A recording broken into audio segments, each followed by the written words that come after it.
Estava ouvindo uma música aqui no equipamento e às vezes eu paro para fazer uma reflexão, tipo, poxa, como é que tal coisa foi inventada? E eu gosto muito dessa mistura de DJ com história, com esse universo todo. Eu curto muito isso.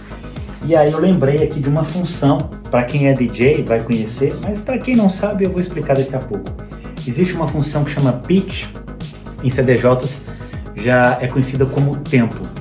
Essa função, ela é super interessante, porque ela não foi criada para DJ. Pois é, meio bizarro isso, né? Mas eu vou contar essa história aqui. Vou contar um trecho pequeno, mas futuramente eu conto ela de maneira extended, conto ela de uma forma bem detalhada, porque é muito interessante essa história. A função pitch, ela é muito importante para o DJ. E o incrível disso é que é uma função que não foi feita para o DJ. Claro, com o passar dos anos da adaptação, sim, agora é para o DJ. Mas isso veio do rádio. E eu, como sou radialista também, de formação, é muito interessante você ver como esses dois mundos se encontram.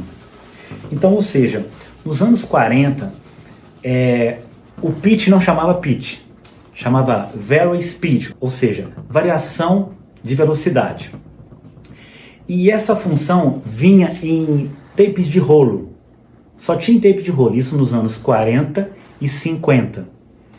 E ele era na verdade um botão quase imperceptível ali no meio de tantos outros. O interessante era para que isso era usado e na verdade o que é essa função.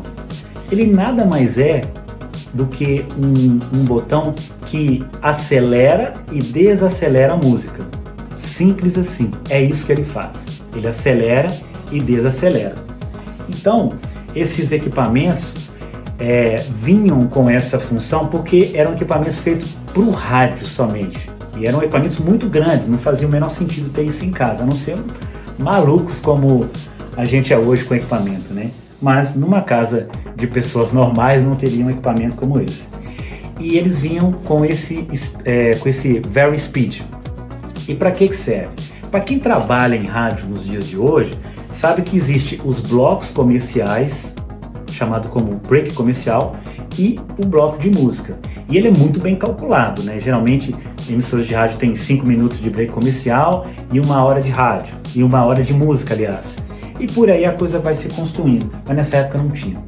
Então você alterava essa variação da música para mais ou para menos, para que você pudesse evitar esse ato que acontecia nos rádios. Na época eu estou falando de rádios AM, obviamente.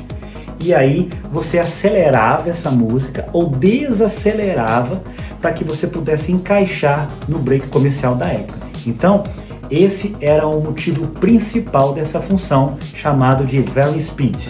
Já transicionando para os anos 50 até os anos 60 e 70, existiam muitos estúdios na Europa e esses operadores, esses engenheiros de som, isso é muito comum dessas pessoas terem muita gíria. Então, eles usaram uma gíria chamada pitch control, que nada mais é que para você fazer afinação na voz das pessoas, inclusive em músicas também, e discos mal prensados. Existiam discos na época que eram mal prensados e aí ele tinha uma variação de tom. Então às vezes ficava mais lento ou mais rápido. E aí você usava essa velocidade que até então os europeus falavam como pitch control. E isso era uma gíria, não existia. Claro que hoje se você colocar pitch para tradução, vai ter a tradução, mas na época não existia. Então, todos esses engenheiros e técnicos, eles diziam pitch control, pitch control, pitch control.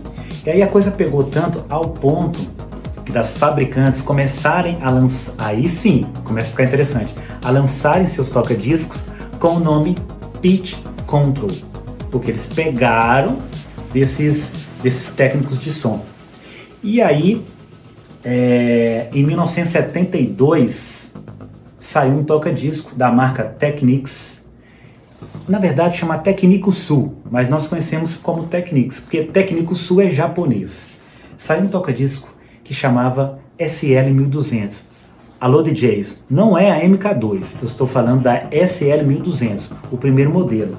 O pitch dela era como dial, ou seja, era rotacionado. E aí ela tinha uma grande robustez. Por ela ser tão robusta, os DJs não perderam, né? Lógico. E na cidade de Bronx, DJs como Grandmaster Flash, Larry Levi's, vários outros, começaram a usar esse toca-disco devido à robustez dele. Posteriormente a isso, eles perceberam que eles conseguiram, na verdade eles já usavam equipamentos com pitch, que a Technics não é o primeiro, já existiam outros que tinham pitch, mas com aquela precisão não existia até aquele momento. A partir disso, eles começaram a perceber que eles conseguiam sincronizar essas músicas, ou seja, desacelerar ou acelerar para que ambas as músicas ficassem no mesmo ritmo, na mesma batida por minuto. E aí sim, a partir disso, eles perceberam que poderiam fazer um set, ou seja, várias músicas, várias transições musicais contínuas, como a gente vê em festas. Por que a música nunca para? Por causa dessa transição contínua. E aí o pitch pegou e a galera gostou. Mas o pulo do gato foi em 1979. Por quê? Em 1979, aí sim, lembrando que a SL1200 ela não foi feita para DJ, ela foi feita também para rádio.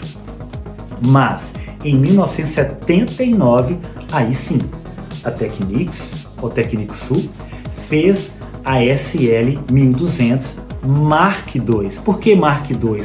Porque foi uma reestrutura do SL1200, por isso tem MK2, por isso MK2 Mark II foi um novo marco.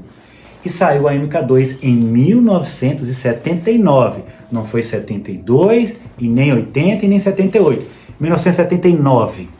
A partir daí, os DJs começaram a adotar, porque ela já tinha o pitch em formato slider, ou régua, que tinha uma ergonomia muito superior.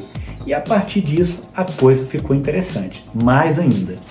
O pitch era analógico, então o DJ já tinha possado daquilo, ou seja, ele fazia as mixagens, acelerando e desacelerando a música. Porém, quando você faz esse movimento de acelerar ou desacelerar a música, você muda o tom. E isso, com o passar dos anos, mudou também. Sendo assim, o pitch se gradua, ele passa a ser o pitch que era analógico e se gradua para pitch digital, chamando, que a gente vê hoje em CDJs, em controladores, de tempo. Por que tempo?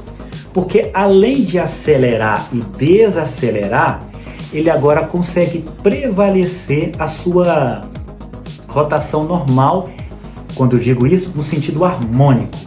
Então você pode acelerar ou desacelerar e o tom da música não muda.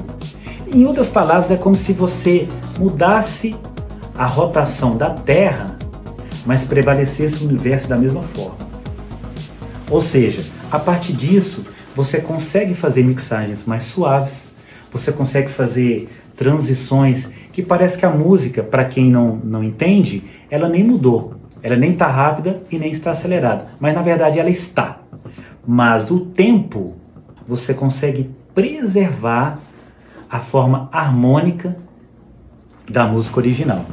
E aí, quando isso acontece, foi em 1994, com a saída do Master Tempo no CDJ 500 da Pioneer. E a partir daí, a história é muito longa, mas eu continuo numa outra possibilidade. Um abraço.